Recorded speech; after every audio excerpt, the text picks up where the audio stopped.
Throughout thousands of years of human civilization, people have been asking one timeless question. What is true wealth? Why is it that some people struggle their entire lives yet remain poor, while others seem to go with the flow, and wealth just keeps coming to them? In ancient Chinese wisdom, there is a phrase that carries deep meaning. Water is wealth. At first, it sounds simple, but in fact, it's like a key that opens a new doorway to understanding the very nature of wealth. In our modern view, when we talk about wealth, most people immediately think of the numbers in their bank accounts, the gold bars locked in safes, the stocks and real estate, things we can see, touch, and calculate. But to the ancients, wealth was never just cold numbers. It was more like an invisible energy, something you cannot hold in your hands, but that exists everywhere around us. It can flow, it can transform, it can gather, and it can also disappear. So why did the ancients connect wealth with water? From their observation, water has several essential qualities. First, it is always flowing. Whether it's mountain streams, rushing rivers, or the endless cycle of rain, water never stays still. Second, water gathers. Tiny drops and trickles can join together to form mighty rivers, and finally merge into the sea. Third, water nourishes. Crops need water. Life itself cannot exist without water, and human civilization has always thrived along rivers. Fourth, water always flows downward. It never fights for height, never competes with anything, yet it sustains all things. And if you think about it, isn't this just like wealth? If wealth stops flowing, it loses value, just like stagnant water turns foul. But when wealth circulates, when it is put to good use, it nourishes families, society, and even whole civilizations. Wealth also needs to gather to become powerful, but eventually it must return to the people, like rain falling back to the earth. And wealth cannot be forced. The tighter you hold on to it, the quicker it slips through your fingers. Only when you follow the natural flow can wealth come endlessly. So when the ancients said, water is wealth, it wasn't just a metaphor. It was a profound insight drawn from observing the natural order of the universe. Wealth, like water, must flow to stay alive, must be shared to hold meaning, and must move with the current to last long. And what's even more fascinating is that this truth is not unique to China. On the other side of the world, the ancient Greek philosopher Thales also declared that water is the origin of all things. In his eyes, water was not only the source of life, but the very foundation of existence itself. Isn't it remarkable? Two completely different civilizations, thousands of miles apart, both pointed to the same truth: water as the source, as the essence. So when we look again at the phrase, water is wealth, we see more than a symbol. We see a profound understanding of life. It reminds us that wealth is not about hoarding, not about cold possession, but about energy. An energy like water that must flow, must nourish, and must align with the greater current of life. Only then can we truly step onto the path that is in harmony with the Tao. At the very beginning of Western philosophy, there was a truly legendary figure, Thales. Now, many people might not be too familiar with his name, but in the history of philosophy, he is honored as the founder of Western philosophy. Why is that?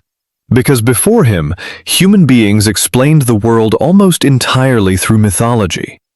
People said lightning was the anger of the gods, earthquakes were the restlessness of the sea god, harvests or famines depended on whether rituals pleased divine powers. In other words, back then, every phenomenon in nature was explained in supernatural terms. But Thales was different. He lived in the 6th century BC, in the city-state of Miletus, what we know today as the western coast of Turkey. It was a place by the sea where tides rose and fell, rivers flowed into the ocean, and rain nourished the land. Every day these natural scenes unfolded before his eyes. He saw that water was everywhere. It nourished the fields but could also destroy homes. It could rise as vapor into the sky, or fall back down as rain. It was soft, yet it carried immense power. And so he made a groundbreaking claim that the origin of everything, the source of all existence, was water. You have to realize, saying something like this over 2,500 years ago required enormous courage. For the very first time, someone told people the root of the world was not a god from myth, but something real and tangible in nature. Water was the fountain of life, the beginning of all things. How powerful was this idea? It directly pushed human thought from the age of myth into the age of reason. Of course, today we know that the composition of the universe is far more complex than simply water. But the greatness of Thales doesn't lie in whether his conclusion was perfectly correct. His brilliance was in opening up a brand new way of thinking, explaining nature by nature itself, discovering laws through observation. He used water as a key to the universe, and with it, he opened the very first door to Western philosophy. Meanwhile, in the East, ancient Chinese wisdom was moving in a remarkably similar direction. In China, we developed the theory of the 5 elements: metal, wood, water, fire, and earth, seen as the 5 great forces that drive the universe. And among these, water holds a uniquely important place. The ancients said, metal gives birth to water. Water gives birth to wood. Water can extinguish fire, and water nourishes the earth. It was the link of the cycle, the soft yet unyielding force. Even more importantly, the 5 elements were never just about physical matter. They were about the flow of qi, the vital energy of the universe. Metal represents the energy of contraction, order, and discipline. Wood is the energy of growth and expansion. Fire is the energy of rising, heat, and brilliance. Earth is the energy of stability, weight, and balance. And water is the energy of descending, flowing, and nourishing. Doesn't this echo in a distant yet profound way Thales's claim that water is the origin of life? What does this show us?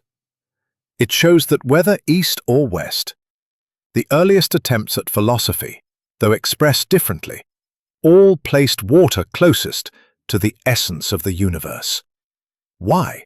Because water was the most direct, indispensable presence in human life. Our bodies are made of 70% water. Civilizations were born along great rivers. Prosperity depended on the blessings of water. Water was the guarantee of life, the foundation of civilization, and naturally the symbol of wealth. So, when the Chinese say water is wealth, it is not a casual metaphor. It is the inevitable conclusion after centuries of observing nature, reflecting on human life, and contemplating the universe. Wealth, like water, must flow, must follow its natural course, must nourish and give life. That is why water became not only the most fitting symbol of wealth, but also the deepest metaphor for understanding it. Earlier, we talked about why the ancients regarded water as the symbol of wealth. The core reason is this: the very nature of water is strikingly similar to the way wealth operates. To put it simply, there are 4 key points: flow, gathering and dispersing, nourishment, and benefiting without contention. Let's go through them one by one. First, flow. The greatest characteristic of water is its flow. Think about it. A river that doesn't move soon becomes a foul swamp. A lake without an outlet eventually dries up. Only flowing water stays fresh, clear, and full of life. Wealth works exactly the same way. If you clutch money tightly in your hand and never let it move, it slowly loses value and meaning. Wealth only creates new value when it flows. For example, if you invest a bit of money into a small business, even something as humble as raising a few chickens, those chickens lay eggs. The eggs get sold, and suddenly you have new income and new possibilities. That is the power of flow. As the old saying goes, flowing water never decays, and a moving door hinge never rusts. Second, gathering and dispersing. Water can gather into mighty rivers and seas, or it can scatter as rain, nourishing the earth. It has both the power to concentrate and the power to disperse. Wealth is the same. It can concentrate in the hands of a few, becoming massive capital, or it can spread across thousands of households, becoming the lifeblood of society. You may have heard the saying, water can carry a boat, but it can also overturn it. The same goes for wealth. If wealth is concentrated in too few hands, society becomes unstable, eventually leading to conflict. But if wealth falls like rain, reaching more people, it brings harmony and prosperity. In this sense, how wealth gathers and disperses actually determines the stability of an entire society. Third, nourishment. What is the purpose of water? To give life. It can turn deserts into oases and help a tiny seed grow into a towering tree. Wealth works in the same way. Its true value doesn't lie in how much you hoard, but in whether it can nourish more people and create more opportunities. For example, if someone invests money to build a factory, it's not just for his own profit. It creates jobs, supports families, and adds new productivity to society. That's like water irrigating the land. The fruits that grow are shared by all. The essence of wealth lies in this power of nourishment. Fourth, non-contention. This is especially interesting. What is another trait of water? It never fights for dominance. When it meets a mountain, it flows around it. When it encounters rocks, it seeps through. When it touches soil, it nourishes it. Water never chooses head-on conflict, yet in the end, it always finds a way. Even dripping water can wear through stone. Lao Tzu once said, "The highest goodness is like water." Water benefits all things and does not contend. If wealth could behave like water, not based on grabbing or plundering, but on nourishing and circulating, then it would last longer and reach further. True intelligence in wealth is not about fighting over one mouthful of food, but about ensuring everyone has enough to eat. So you see, these four qualities of water perfectly mirror the logic of wealth. Wealth must flow. It must be able to both gather and disperse. It must nourish, and it must follow the natural order without forced contention. Much of the anxiety people feel about money today comes from misunderstanding these 4 points. Some hoard money tightly, only to find it losing value over time. Some only know how to grab and never to share, and in the end, they can't hold on to it. Some treat wealth as a purely personal possession, forgetting its connection with society, and therefore fail to sustain it. In other words, when the ancients said water is wealth, it wasn't some abstract metaphor. It was a deeply practical law. They had already seen through it. The operating logic of wealth is, in fact, the same as the operating logic of water. When we've come this far in our discussion, let's take a step back and look at one of the greatest treasures of Chinese philosophy, the Tao Te Ching. Lao Tzu once said something that almost everyone has heard before. The highest good is like water. Water benefits all things and does not compete. It dwells in places that people despise, and thus it is close to the Tao. What does that mean? Lao Tzu compares the highest good to water. Why water? Because water nourishes everything, yet it never fights for credit. Flowers and trees grow because of water. Fields yield harvests because of water. Even our own lives depend on it. Our bodies are more than 70% water, but have you ever seen water asking you to thank it? Water simply flows quietly to the lowest places where no one else wants to go. It nourishes all things without making a sound, yet it sustains life endlessly. That is why Lao Tzu said water comes closest to the nature of the Tao. He also said, rule through non-action. Many people hear non-action and think it means doing nothing, but that's not true. Real non-action doesn't mean idleness. It means not forcing, not interfering blindly, not going against the natural flow. Look at water. It never collides head-on with the mountains. It just flows around, follows the path of least resistance, and eventually gathers into rivers and seas. Over time, it can even wear down the hardest rock. That gentle, unstoppable force is the wisdom of non-action. Now, what does all this have to do with wealth? The truth is, real wealth is not taken by force. It is cultivated. It is nourished. A business leader who only thinks, I must crush all my competitors, may win for a while, but it's rarely sustainable. On the other hand, if he is like water, supporting his partners, creating value for his customers, and making society better because of his existence, then wealth will naturally flow to him. Think about it. Water does not fight, yet nothing in the world can fight against it, because everyone depends on water. In the same way, if a person or a business truly lives by the principle of benefiting all without competing, then influence and fortune will flow naturally. There's another lesson too. Water always stays low. The sea is the king of all rivers, not because it stands above them, but because it lies below them and welcomes them all. Wealth works the same way. If you put yourself too high, demanding others to look up to you or obey you, you'll soon be isolated.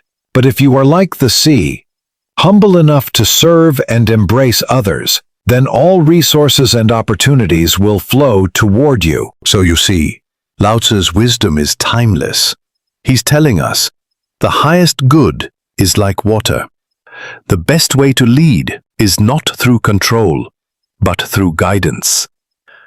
The deepest secret of wealth lies here too. It's not just about chasing bigger numbers. It's about flowing with the Tao, letting wealth circulate like water, nourishing, sustaining, and multiplying. When wealth follows the logic of water, it stops being just cold numbers. It becomes a living energy. It's no longer about personal possession, but about collective growth. It's no longer about temporary wins and losses, but about continuity, renewal, and endless vitality. So, when we return to Lao Tzu's words, the highest good is like water. Water benefits all things and does not compete. It dwells in places that people despise, and thus, it is close to the Tao. He's reminding us, if wealth is to be truly in harmony with the Tao, it must be like water, beneficial yet humble, embracing yet non-competing, guided by flow rather than force. That, ultimately, is the highest realm of wealth.